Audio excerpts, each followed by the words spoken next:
Hello once again everyone and welcome back to another V8 Vets Season 20 track guide. This week we're at Interlagos. Excuse me. Another track that will have some high tire degradation with all these long corners. And then also another long straight to get up behind someone, draft, and save some fuel. Should make for some good racing again. Should see some good battles on track and some good strategy. Please excuse the voice. I have been sick and still recovering, so I might sound a bit congested. But should be a good fun week. Setup's pretty good. It's a little bit bouncy in the front end for my liking, but it's got really good drive off the corner. So you're really able to step on that loud pedal on your qualifying run and get a good drive off the corner, especially coming onto the back straight, which is back front straight, the final straight,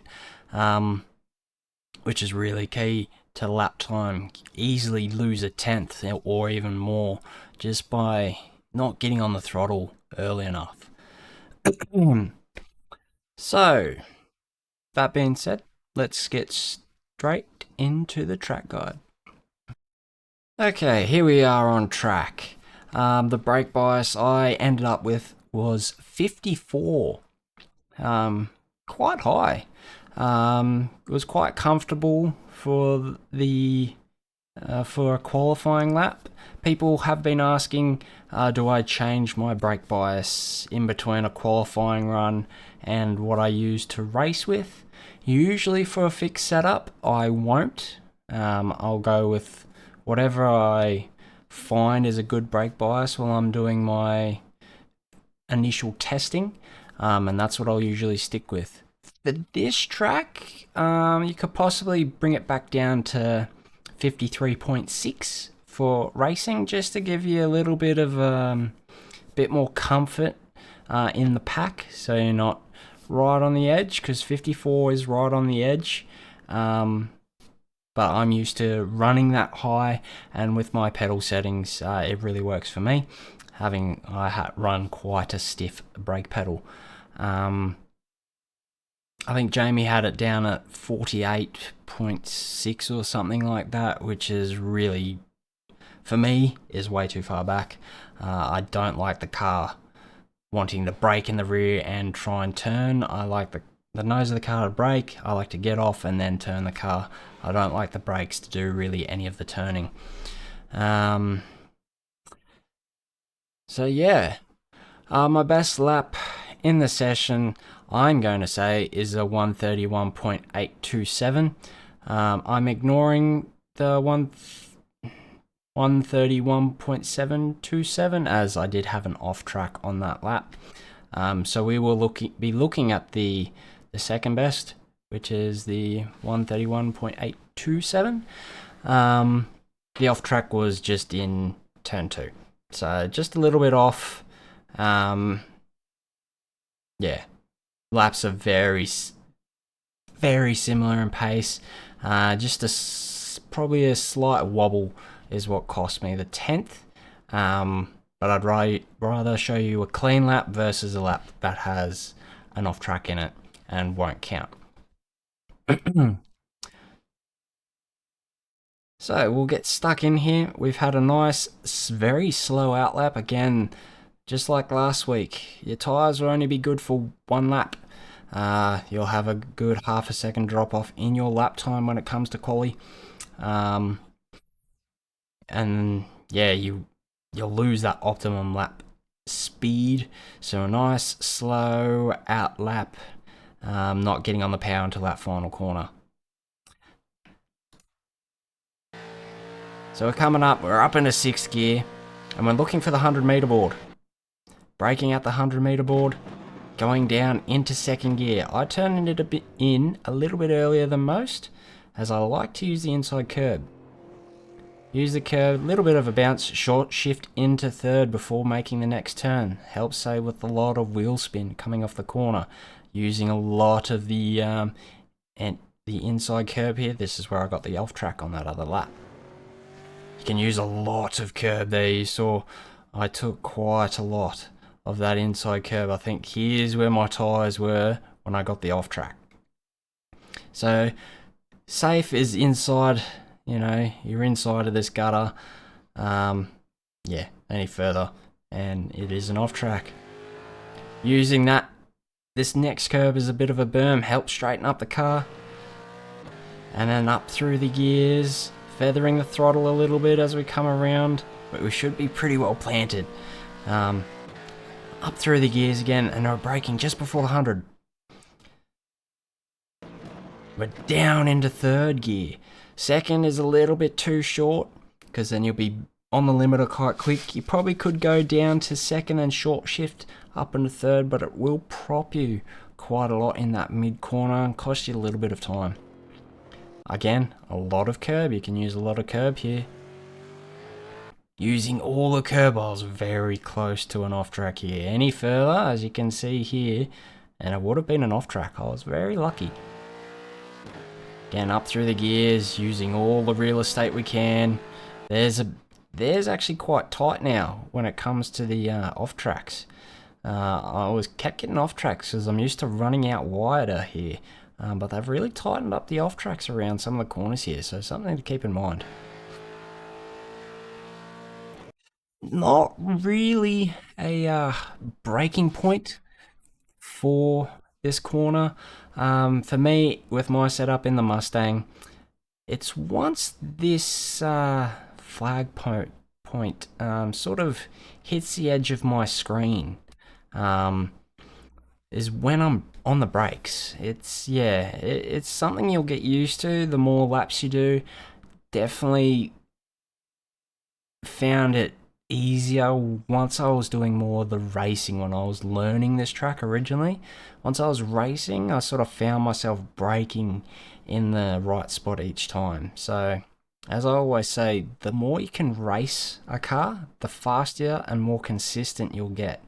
That's where your consistency and your race pace and everything comes from. Just doing laps or hot lapping will only get you so far. It's good to just get out and do racing. We're down into third gear, using that first curb, around again, using a little bit of second, right up to as much as we're allowed to. Braking hard again. No real braking point. It's basically as soon as your car's straight. See, the car was straight, I was out of the corner, car was straight, on the brake, down into second. Using a lot of this inside curb. I was probably a little bit too kind, didn't use enough, but was pretty good. I was a little bit wide on my exit. I would have liked to be a little bit further around the corner before I exited. This is where I lost a touch of time. Straight to the corner. Don't try and come out of that final corner and zigzag your way around. Straight at it. Get on this curb. Helps pull the car around. I was a little bit off again. Through this center part, you really need to be up on this curb here. It'll pull the car around in second gear quite nicely. Then because of the camber of the track, get on the power nice and early. It'll straighten the car up and just send you straight up the hill. Use all this curb and just head straight for the next corner. Braking again. Not really a braking marker. For me, it's almost halfway between the two ripple strips here. It looks like for me when I'm sitting inside the car, this ripple strip disappears onto my second screen on my right. That's usually when I'm hitting the brakes. From third down to second, we're not using all of the track here. As you can see, the black lines are here. Yes, this is a simulation, but it is simulated for a reason. This is where the cars go. If you're out here, you're sort of going to send yourself out towards the wall, and you're not using enough of the camber of the track to get the car around. Again, I was a little bit off this corner, off this curbing here to help rotate the car around. Good half a tenth here I lost. on the power nice and early, not using all the exit, as you'll compromise your run for the next corner. Out wide, not too wide as this person seems to have been. Little feather, get it up into this curb. Around we go. This corner caught me out quite a lot in the early running. You used to be able to run along here and then go out wide and cut across. Not allowed to do that anymore. Basically, you run along that curb and just head straight. Down into second gear. Use a lot of this initial curb and get on the power as soon as you can for that good run. Nice and wide, and you want to open up this one initially so then your steering is as straight as possible through these next two corners for that tiny bit of extra time. The straighter you have that wheel, the faster you'll go. And up to the line to finish the lap. So there we are. A lap of Interlagos. Yeah, we'll go on board now. We'll have a look, see if you pick up those few little things I was talking about where my sort of braking markers are. But yeah, it is tricky for the braking markers this week. It all just comes down to feel, how confident you are on that brake, and what's going on around you. Because the toe is quite massive around this track. So yeah, let's jump on board and have a look at the lap.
So there you have it, another track guide done for another week.